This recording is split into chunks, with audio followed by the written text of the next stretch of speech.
And I call Mr Stewart Dickson to move the motion. Thank you, Mr Speaker. Mr Speaker, I welcome the opportunity today to propose this motion on the subject of the Human Rights Act, an issue that is of the utmost importance to our everyday lives in maintaining confidence in the institutions of government here in Northern Ireland. Mr Speaker, 2015 marks the 800th anniversary of Magna Carta, a document which laid the basis of our constitutional parliamentary democracy and for the first time imposed real limits on the state, but also instituted meaningful rights for its citizens. Would the member give way? I will. Would the member agree that a key component of Magna Carta, to which I hope we all can subscribe, is that the nation-state would have sovereignty in the making of its own laws and in the interpretation of its own laws, the very thing that the member in his motion wants to destroy? I think, Mr Speaker, Mr Alister will understand as I progress through what I have to say that I do not subscribe to that view.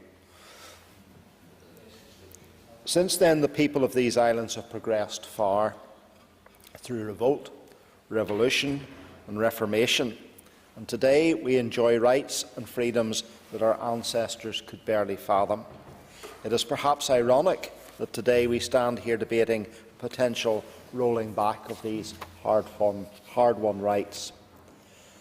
Our Prime Minister, buoyed up by a slender but unexpected majority in the Commons, held back by the need to fight fires on his right, is seeking to mount a populist and rather nonsensical and indeed damaging attack on the Constitution of the United Kingdom, an attack that could ultimately lead to the UK sleepwalking out of the European Convention on Human Rights.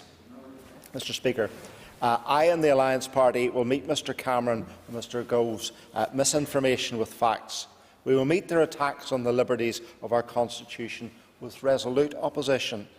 We hope that other parties in this chamber and this Assembly will join us today in making such a statement. Mr Speaker, perhaps it is worth reminding the Assembly of the ultimate origins of our modern Human Rights Act. The 20th century was one of intolerable wickedness on the part of state actors. Improvements in communications and technology made government control much more efficient and ushered in an era of a totalitarian state in the interwar period. The rights and the dignity of individuals became subservient to the aims of the state and a handful of individual rulers that usurped power. Millions, as we know, perished as a result. The so-called undesirables, the political dissidents, the mentally ill, Jews, homosexuals, gypsies and other minority ethnic groups. Ultimately, I want to make progress through this. Ultimately, one of these states began the most devastating and brutal war ever witnessed, with deaths of more than 60 million people, with a vast majority of whom were civilians dying at the hands of a state actor. Nothing was in place to limit executive power of these monstrous regimes. Post-war, we affirmed never again. Under the direction of Winston Churchill, the rights of European citizens were to be clear, guaranteed and inalienable through the groundbreaking European Convention on Human Rights, with its court independent of any government. With the incorporation of the Convention of Rights into UK law by 1998, citizens have had the direct ability to secure their rights ultimately as a European court in Strasbourg. But unlike before, there was a natural progression through the domestic courts, increasing the UK's participation in reaching judgments. Rights, Mr Speaker, are quite often described and considered as an abstract concept until one finds oneself and one's rights violated. So perhaps a few tangible examples of when and why this Act provides justice to our citizens it may be helpful to begin with in this debate. The case of the British Airways employee Nadia Awida, who had been told to remove a small cross necklace that she was wearing, was taken to the European Court in Strasbourg under the Human Rights Act. Our government, the British government, argued that her necklace was not generally accepted means of practising religion, and so argued that this was not a human rights issue. But the court disagreed and found her rights to freedom of thought, conscience and religion were violated. Another example of the use of the Human Rights Act helped to get justice for Patience Askew, who brought to the United Kingdom as a domestic worker and a nanny. For 2.5 years, she was abused physically and mentally. She wasn't paid, she wasn't given time off, and her employer withheld her passport. The police were initially uninterested in this gross violation of her rights, but under Article 4 of our Human Rights Act, no slavery or forced labour forced the police to investigate on her behalf and to prosecute her employer. Mr. Speaker, would a British Bill of Rights, as it has been called, provide for the same protections?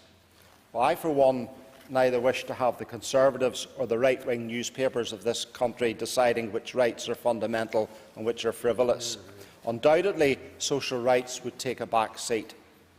Furthermore, we would find that in right out of our law, it would make the UK's position in the ECHR and the Council of Europe untenable.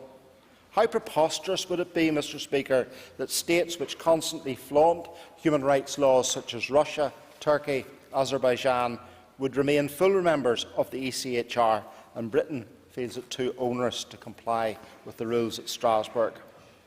As the text of the motion asserts, the Human Rights Act also has a central significance for the people of Northern Ireland. The hard-won peace settlement of '98, which most parties here are supposed to be committed to, we enshrine these fundamental rights into the very functioning of our institutions.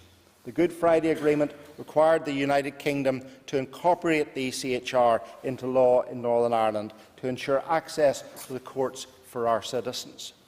Furthermore, Mr. Speaker, the Patton Report, which forms the very foundation of our modern police service, instills an ethos of human rights at the very heart of policing, with strong observance of ECHR. Removing this from the statute book would have a profound impact on the way in which we hold police accountable, and may even undermine confidence in the communities which would traditionally, at best, be ambiguous towards the police.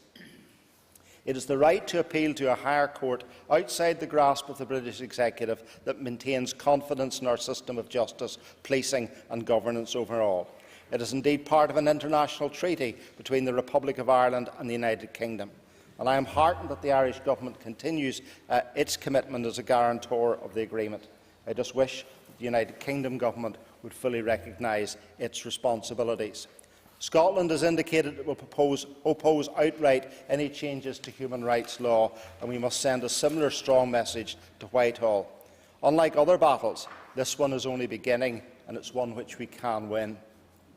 The rhetoric from Whitehall and the right of the Tory party has cooled, and the repeal of the Act has been shelved. Nevertheless, we must keep up our guard. The Prime Minister and others may spring this irrational policy back at any time in an attempt to satisfy the right wing of their party. I would also hope that no party here represented at Westminster would contemplate backing such a shoddy policy and undermining fundamental rights of the people of Northern Ireland to suit their political purposes. In closing, Mr. Speaker, I have heard it so often said from people that human rights are for other people. I don't need human rights. What have they ever done to help me? Well, perhaps the words, and I would like to leave these on the record today, of the Lutheran pastor Martin Niemöller, an outspoken critic of the Nazi regime of the 1930s and 40s, may offer an interesting perspective on the rights of society. Speaking of the years before his arrest, Niemöller said, "First they came for the socialists, and I didn't speak out, because I wasn't a socialist. Then they came for the communists, and I didn't speak out, because I was not a communist. Then they came for the Jews, and I did not speak out, because I was not a Jew. Then they came for me, and there was no one left to speak out for me." Mr. Speaker, these injustices are the origins of our Human Rights Act. We must step up to protect our rights or risk losing them. I encourage and urge the House to support them. Thank you, Mr. Speaker. Thank you. And I call Mr. Nelson.